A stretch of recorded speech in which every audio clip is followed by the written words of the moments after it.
राजकारण अनपेक्षित असतं असं म्हणतात आणि याचाच प्रत्यय परत एकदा महाराष्ट्राच्या विधान परिषदेच्या निवडणुकीचा निकाल लागल्यानंतर त्यात नाशिकचा निकाल लागल्यानंतर पुन्हा एकदा हे अनुभवायला मिळते.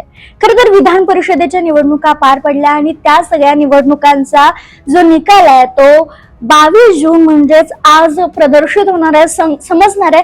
खरं तर निवडणुका आधीच 5 ते 6 जागी बिनविरोध महायुतीचे उमेदवार निवडून आले असले तरी निवडणूक जाहीर झाल्यापासून ज्यामुळं महायुतीत काही अलबेल नाहीये किंवा दगाफटका होऊ शकतो, काहीही होऊ शकतं असा मतदारसंघ म्हणजे नाशिक विधान परिषदेचा मतदारसंघ. खरं तर नाशिक मध्ये पुढच्या वर्षी महाकुंभ मेळावा होणार आहे आणि सगळ्यात जास्त विधानसभा मतदारसंघ म्हणून नाशिक जिल्हा ओळखला जातो आणि हाच नाशिक विधान परिषदेच्या जिल्ह्यानं परत एक इतिहास घडवलाय असं म्हणायला हरकत नाही. कारण अपक्ष असणारे माघार घेतलेले उमेदवार गोकुळ गीते या ठिकाणी निवडून आलेत. पण नेमकं नाशिक मध्ये काय झालंय आणि हे झाल्यानंतर नरेंद्र दराडे यांच्या कन्या भाऊक का झाल्या, नेमकं काय कारण होतं, चला या सगळ्याबद्दलच या व्हिडिओच्या माध्यमातून बोलूयात. नमस्कार, मी संजना. महाराष्ट्र अपडेट मध्ये आपलं स्वागत. नाशिक विधान परिषदेचा नेमका निकाल काय लागला हे मी आधी तुम्हाला सांगते आणि मग त्याची कारण आपण समजून घेऊ. तर बघा, अपक्ष गोकुळ गीते यांनी निवडणुकीतून माघार घेतली, पण त्यांनी नरेंद्र दराडे यांना पाठिंबा दर्शवला नाही किंवा असं काही केलं नाही. अगदी निवडणुकीचे 4 ते 5 दिवस आधी त्यांनी माघार घेतली. त्याही दिवशी त्यांचे कार्यकर्ते आपण निवडणुकीच्या मैदानात उतरू, लढू, माघार घेऊ नका असा आग्रह करत होते. त्या दिवशी देखील, मतदानाच्या दिवशी देखील शुकशुकाट पाहायला मिळाला होता. बंडखोरी होऊ नये किंवा घोडेबाजी होऊ नये म्हणून नरेंद्र दराडे यांनी सगळ्या नगरसेवकांना सहलीलाही पाठवलं होतं. पण झालं उलटच.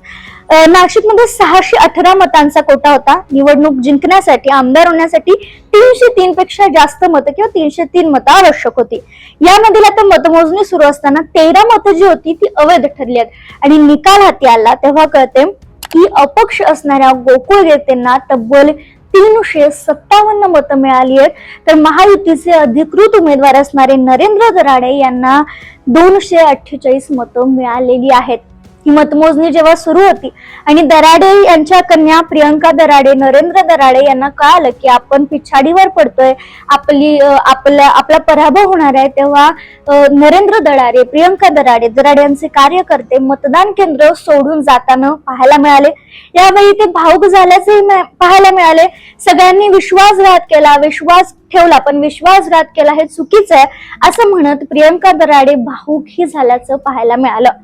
आता लक्षात घ्या, याआधीही आम्ही एक व्हिडिओ केला होता अहिल्यानगर जिल्ह्यातील राहुरी मतदारसंघाचा इतिहास. 1972च्या विधानसभा मतदारसंघात काय घडलेलं हे देखील आम्ही सांगितलं होतं, जिथं अपक्ष उमेदवार जे होते त्यांनी माघार घेतली होती, मात्र तरीही ते निवडून आले होते. याचं कारण मतपत्रिकेवर त्यांचं नाव राहिलं होतं.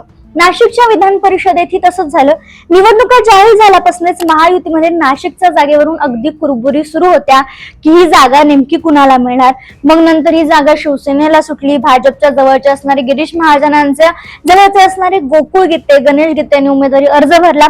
गणेश गीतेंनी माघार घेतली, मात्र गोकुळ गीतेंनी उमेदवारी अर्ज माघारी घेऊपर्यंत ते उपस्थितच राहिले नाही, नॉट रिचेबल राहिले आणि ते निवडणूक लढवण्यावर ठाम होते. मात्र नंतर इथं उपमुख्यमंत्री, मुख्यमंत्र्यांनीही एंट्री घेतली. कारण जर गीते हे निवडून आले असते किंवा उमेदवार राहिले असते तर हे सगळं खापर भाजपवर फोडलं गेलं असतं. नाशिकच्याच या बंडखोरीमुळं जळगावमध्ये शिवसेनेने बंडखोरी केली होती. जळगावमध्ये भाजपचा उमेदवार असल्यामुळे शिवसेनेच्या रेश्मा काळे यांनी बंडखोरी करत उमेदवारी केली होती. त्यांचंही नाव मतपत्रिकेवर तसंच आहे. आता तिथला निकाल कसा लागतोय हे पाहणं महत्वाचंच आहे. त्याची अपडेट आम्ही तुम्हाला देऊच. पण नाशिक बद्दल बोलताना या सगळ्या गोष्टी झाल्या होत्या. अगदी शेवटच्या क्षणी गोकुळ गीतेंनी माघार घेतली, मात्र उमेदवारी अर्ज माघार घेण्याच्या दिवशी त्यांनी माघार घेतली नव्हती. त्यामुळे झालं काय, तर मतपत्रिकेवर त्यांचं नाव कायम राहिलं. त्यांची मनधरणी करण्यात महाजनांना किंवा महायुतीला चांगलं यश आलं असं म्हणायला हरकत नाही, पण ते कुठेतरी नाराज दिसत होते. शिवाय तरीही त्यांच्याकडून वेगवेगळे प्रयोग केले जाऊ शकतात असं म्हणून कार्यकर्ते जे नगरसेवक होते त्या सगळ्यांना एका हॉटेललाही पाठवण्यात आलं होतं. दराडे यांच्याकडून ती सगळी खबरदारी घेण्यात आली होती. निवडणूक ज्या दिवशी झाली मात्र त्या दिवशीही मतदान केंद्रावर शुकशुकाट दिसत होता. अगदी हळूहळू मतदान करण्यासाठी लोक येत होते हे दिसत होतं जे कार्यकर्ते नगरसेवक होते ते. त्यामुळे निकाल काय लागणार याची उत्सुकता सगळ्यांनाच लागली होती. कारण आम्ही हे आमच्या चॅनलला सांगितलं होतं की 1972ला अहिल्यानगरमध्ये झालं त्याप्रमाणे होऊ शकतं, कारण शेवटी राजकारण अनपेक्षित असतं. सगळा कौल, सगळा निर्णय हा मतदारांच्या हातात असतो. आणि नाशिक मधले जे 618 मतदार होते त्यातले जे 13 अवैध ठरले, यापैकी बाकीचे जे होते त्या सगळ्यांना आमदार म्हणून कुठेतरी गोकुळ गीते यांनाच पाहायचं होतं, म्हणून गोकुळ गीते यांना निवडून त्यांनी आणलं असावं असं आपण म्हणू शकतो. अशात आता गिरीश महाजन किंवा भाजपनं मनधरणी केली गोकुळ गीते यांना माघार घेण्यासाठी किंवा प्रयत्न केले, मात्र पाठीमागून भाजपनंच ही खेळी केली नसेल कशावरून. गिरीश महाजन यांचा यात काही हात असू शकतो का? आलेल्या निकालावरून महायुतीत पुन्हा एकदा शिवसैनिक आणि भाजपात खटके उडू शकतात का? कारण लोकसभा, विधानसभापासून जागा वाटप, बंडखोरी यावरूनच शिवसेना आणि भाजपमध्ये जास्त कुरबुरी होताना दिसतात. आणि नाशिक हा आता तर हॉटस्पॉट ठरलाय, जे झालं त्यावरून, जे अनपेक्षित होतं त्यावरून. आता पुढचं गोकुळ गीते यांची काय चाल असणार आहे, ते काय उत्तर देऊ शकतात, दराडे काय म्हणू शकतात, हे काय होऊ शकतं, हे मी तुम्हाला व्हिडिओच्या माध्यमातून अपडेट देत राहू. पण अशाच अपडेट मिळवण्यासाठी चॅनलला सबस्क्राईब करायला विसरू नका.